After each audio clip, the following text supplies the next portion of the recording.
जमीन से 480 फीट ऊंचे 4500 साल पुराने इस पिरामिड के अंदर ऐसा क्या था जिसको सिर्फ देखने के लिए रिसर्चर्स ने एक रोबोटिक कैमरा पिरामिड के अंदर भेजा। एक जगह पर आकर रोबोटिक कैमरा रुक गया क्योंकि अब उसके सामने पत्थर का एक स्लैब था। रिसर्चर्स का मानना था कि इस स्लैब के पीछे जरूर कोई ऐसा राज छिपा है जो पिछले 4500 सालों से दफन है। ये राज इनको हर कीमत पर जानना था, इसलिए उन्होंने रोबोट के आगे एक ड्रिल मशीन लगाई जिसने उस पत्थर के स्लैब में बारीक छेद कर दिया। अब इस छेद के अंदर एक कैमरा भेजा गया जिसने स्लैब के उस पार ऐसा मंजर देखा जो पिछले 4500 सालों से किसी ने भी नहीं देखा था। दोस्तों, इजिप्ट में टोटल 138 ऊंचे पिरामिड्स मौजूद हैं, जिन्होंने पिछले हजारों सालों से दर्जनों अर्थक्वेक और कई खतरनाक तूफान का सामना किया, लेकिन मजाल है इनमें से कोई एक भी इधर से उधर हुआ हो। इनमें से सबसे ऊंचा और बड़ा pyramid the great pyramid of Giza कहलाता है और इस पिरामिड की बेस का एरिया 13 एकड़ है। यानी इस पिरामिड्स के अंदर हैरत अंगेज तौर पर 1-2 नहीं बल्कि पूरी 9 फुटबॉल फील्ड आराम से फिट आ सकती है। एक एस्टिमेट के हिसाब से इस पिरामिड में टोटल 23 लाख बड़े बड़े पत्थरों का इस्तेमाल हुआ, जिनमें से कई पत्थरों का वजन 50 टन भी था। अगर इसके टोटल वजन का अंदाजा लगाया जाए तो इस पैरामीटर का वजन 60 लाख टन है, जो 12 बुर्ज खलीफा के वजन के बराबर बनता है। लेकिन इतने ऊंचे और आलिशान पिरामिड बनाने का आखिर मकसद क्या था? हजारों साल पहले जब इंसान के पास कोई टूल्स भी मौजूद नहीं थे, तब इन पिरामिड की दीवारों को कैसे इंच बाय इंच लेवल किया गया, कैसे 50 टन वजनी पत्थरों को स्क्वायर शेप में काटकर बगैर क्रेन के ही 480 फीट ऊंचाई तक पहुंचाया गया। और इनको बनाने में ऐसे कौन से इंजीनियर्स का हाथ था जिन्होंने इन पिरामिड्स को अर्थक्वेक प्रूफ के साथ साथ इनकी तमाम साइड को एग्जैक्टली 51.5 डिग्री के एंगल पर सेट किया। ये सब आप जान सकेंगे आज की इस वीडियो में, तो आइए शुरू करते हैं। Challenge number 1।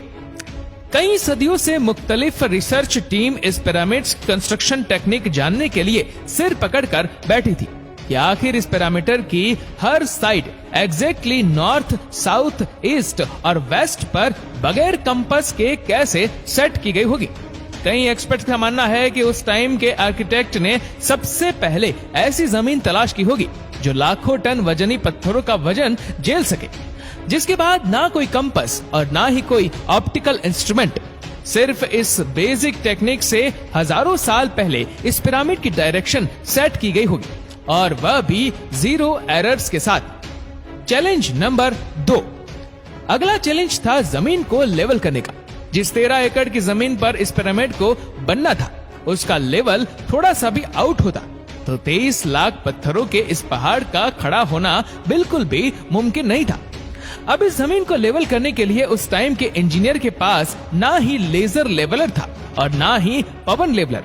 एक्सपर्ट्स का मानना है कि कंस्ट्रक्शन साइट की चारों साइड पर खड्डा करके उसमें पानी डाला गया होगा और फिर एक साइड के पानी के लेवल से दूसरे साइड के पानी के लेवल को मैच किया गया होगा।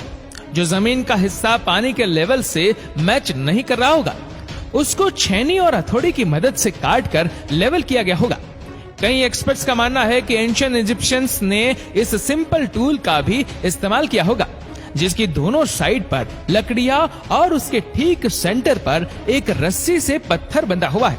अगर पत्थर जमीन से टच हो गया और उसकी रस्सी ठीक सेंटर लाइन पर आ रही होगी, तो इसका मतलब है कि बीच की जमीन परफेक्टली लेवल है। Challenge number 3। अब पिरामिड कंस्ट्रक्शन साइट पर डायरेक्शंस भी सेट थी, मार्किंग भी हो चुकी थी और जमीन का लेवल भी सेट था। अब बारी थी कंस्ट्रक्शन स्टार्ट करने की, जिसके लिए लाखों टन वजनी और बड़े पत्थर रिक्वायर्ड थे। लेकिन ये पत्थर काटने के लिए ना ही उनके पास ग्राइंडर थे और ना ही जैक हैमर। लेकिन फिर भी उन्होंने 50 टन वजनी पत्थर काटे भी और उनको स्क्वायर या रेक्टेंगल शेप भी दिया। लेकिन आखिर किसकी मदद से? जी हाँ, यही वह सिर्फ एक टूल था जिसकी मदद से पत्थरों को काटा गया। एक्सपर्ट्स का मानना है कि पिरामिड्स की कंस्ट्रक्शन पर इस्तेमाल होने वाली छेनी सिर्फ कोपर से ही नहीं बनी थी, क्योंकि उनको भी ये बात मालूम थी कि कोपर नरम होता है और पत्थर नहीं काट सकता, इसलिए इसमें एक केमिकल आर्सेनिक भी शामिल किया गया था। कॉपर और आर्सेनिक से बनाई जाने वाली ये छेनी लकड़ियों के हथौड़ों से पत्थरों पर ठोकी जाती थी और कई घंटों की मेहनत के बाद बड़े बड़े पत्थर शेप में लाई जाती थी। Challenge number 4। अब ये खास किस्म का पत्थर जिसको आज लाइमस्टोन कहा जाता है, उसकी कटाई पिरामिड कंस्ट्रक्शन साइट गीजा से 250 किलोमीटर दूर टोरा के शहर में हो रही थी। अब मसला था इस पत्थर को गीजा तक ट्रांसपोर्ट करने का।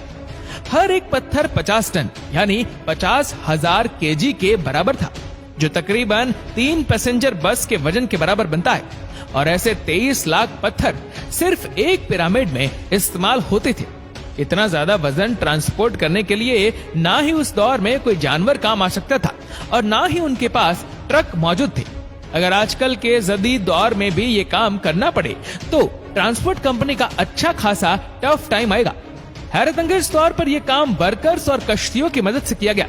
जी हाँ, टोरा और गीजा के दरमियान मौजूद रिवर का फायदा उठाया गया और बड़ी बड़ी कश्तियों में पत्थर लाद कर पिरामिड साइट पर पहुंचाए गए। एक्सपर्ट्स का मानना है कि यह काम इतना आसान नहीं था। शिफ्ट में इतने बड़े पत्थर की लोडिंग और अनलोडिंग में कम से कम भी 500 मजदूरों की आर्मी एक ही वक्त में लगाई गई होगी। Challenge number 5।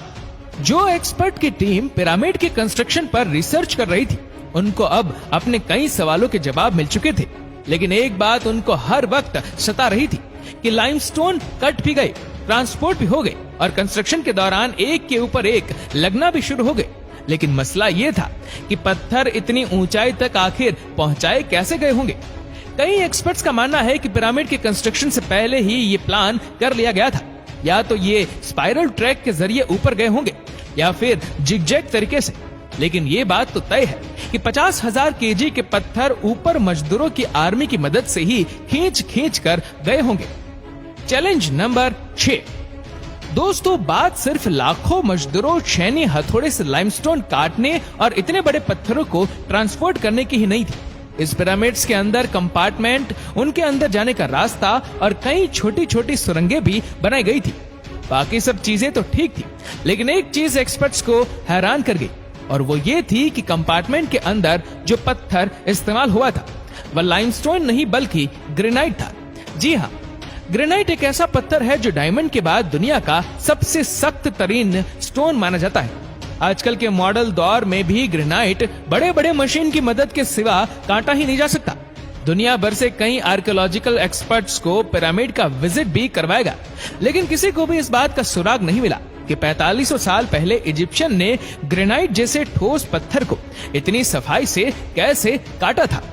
आखिरकार कई सालों के बाद एक्सपर्ट्स ने इस मिस्ट्री को भी सॉल्व कर दिया। इजिप्शियंस ने ग्रेनाइट को इतनी सफाई से एक ऐसे आरे से काटा था जिसके दांत ही नहीं थे। जी हाँ, बगैर दांत वाले इस आरे के दोनों साइडों पर वजन डालकर इसको ग्रेनाइट पर चलाया जाता था और बीच में बजरी डाली जाती थी। एक्सपर्ट्स का मानना है कि इस तरीके से इतने बड़े पत्थर को काटने में 4 महीनों का वक्त लग जाता था। दोस्तों, आखिरकार पिरामिड बनाने का मकसद क्या था? इसको बनाने में कितने मजदूर एक ही वक्त में काम करते थे? और रोबोटिक कैमरा ने जब पिरामिड के अंदर पत्थर के स्लैब में सुराख किया तो उसके अंदर वो कौन सा मंजर देखा गया जो पिछले 4500 सालों से किसी ने भी नहीं देखा था? ये सब और इससे भी ज्यादा आप जान सकेंगे इस वीडियो के पार्ट नंबर 2 में।